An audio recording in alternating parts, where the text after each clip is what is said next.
తెలంగాణలో రేవంత్ రెడ్డి పరిపాలన విధానం చూస్తున్నారు కదా. ఆయన వచ్చిన తర్వాత నుంచి ఉచిత పథకాలు అనేవి పెట్టుకుంటూ పోయాడు. సో ఉచిత పథకాల వల్ల ఉపయోగం ఉందంటారా లేదంటారా రాష్ట్రంలో? వస్తే మరి ఉపయోగం పడుతుంది, రాంది ఎక్కడికి వస్తుంది. ఎన్ని పథకాలు అందుతున్నాయి మీకు అసలు? ఇప్పుడైతే నాకైతే ఏం రాలే బిడ్డ. ఆధార్ కార్డు పెట్టిన కొద్ది ఫెయిల్ అవుతుంది. నేను ఎప్పుడో మా అమ్మ వాళ్ళు పైసలు ఇస్తే 200 గజాల జాగ కొన్నా. ఆ జాగ కొన్నందుకు నాకు డబల్ బెడ్రూమ్ నాకు వస్తలేదు. ఏడవి కాదు, రాగిట్లో కొన్నాను నేను. అయితే నాకు వస్తలేదు, డబల్ బెడ్రూమ్ అసలు లేదు, కిరాయి కడుతున్నా. నలుగురు కొడుకులు ఉన్నారు. ఎవరు కష్టం వాళ్ళకి. నా పిల్లలకి నేను చదివించలే, వాళ్ళకి తక్కువ జీతాలు అంతే.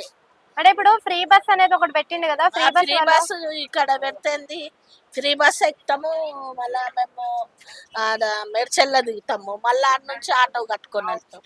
ఫ్రీ బస్ ఉంటే మంచిగా ఉంటుందా, తీసేస్తే మంచిగా ఉంటుంది అంటారా? ఇక తీసేయాలని కొందరు అంటారు, తీయొద్దు. మీరేమనుకుంటున్నారు?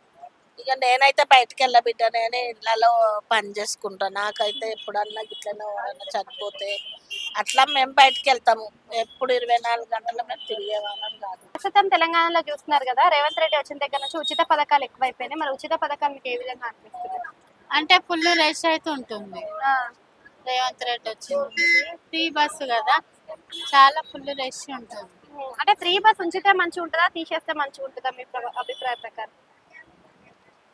కొంతమంది అంటారు ఉంచితే మంచిది, లేడీస్ కా అంటారు. కొంతమంది మీరేమంటారు? తీసేస్తేనే మంచిది. ఎందుకు తీసేస్తే మంచిది అవుతుంది?